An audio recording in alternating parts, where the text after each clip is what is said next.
してご列席の皆様、本日は、誠におめでとうございます。私たちミルカミルカは、アンディ地方の音楽を演奏するアマチュアバンドです。ちょうど4年前ぐらいですね、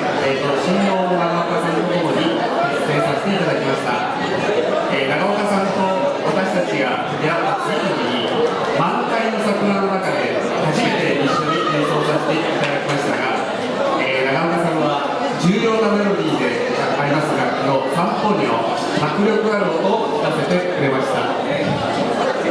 そして、去年の今頃、新婦のゆきみさん、ゆきちゃん、が参加してくださる中に、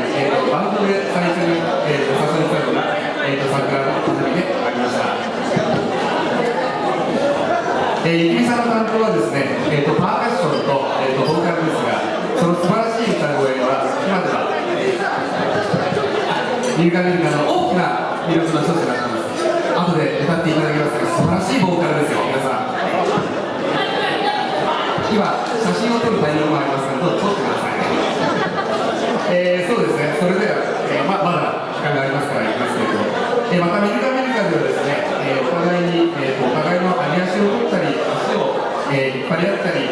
さらには酒の席では必ず、泥酔状態になってレベルになってしまうという問題がある、メンバーばかりなんですが、ゆきみさんのその素直で優しい性格が、メンバーの心を癒してくれております。あれから1年、ちょうど1年ですね、魅力的で素敵なゆきみさんに聞かれた長岡さんは、メンバーに内緒で猛アタックしましたね。してますか？してましたか？さっき言ってましたね。と言いたいところですが、実際は目に余るほどをこれでもかというぐらいにやっぱり俺が食べたんですね。おめでとうございます。長岡さんは、ミルカの中でですね、唯一人の悪口を言わない本当に誠実な、人柄であります。先ほどもね言ってましたけれど、また酒を飲んで暴れることは決してないというか、お酒飲めないという話もありますけれど、もともとお酒をたしまないですね。非常に真面目な人間であることが、ゆきみさんにしっかり伝わったんですね。そうですね。いいねですね。桜満開の中でこの良き日を迎えられることになり、我々メンバーは本当にね、心から祝福させていただきます。長岡さん、ゆきみさん、本当におめでとうございます。まだまだ準備も続きます。もう少し参加していただきますので。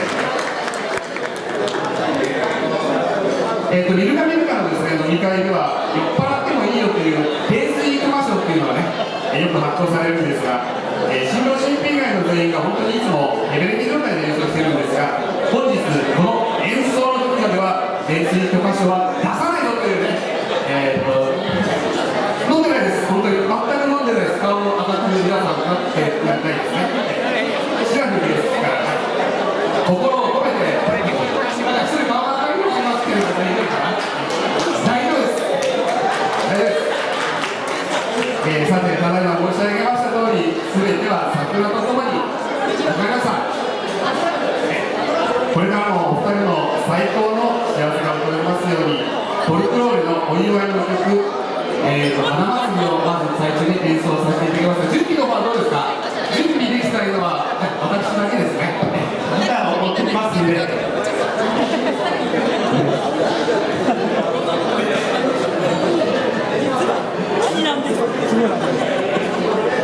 それでは MC 担当がギターの準備をしますので、少々お待ちください。今日の皆様の中で新郎新婦が所属するミルカミルカの演奏を見たことがある方、手を挙げてください。今日初めてだという方、手を挙げてください。お、初めての方が結構いますね。ぜひイベントでは引っ張りだこでございますけれども、まだまだ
は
Baby,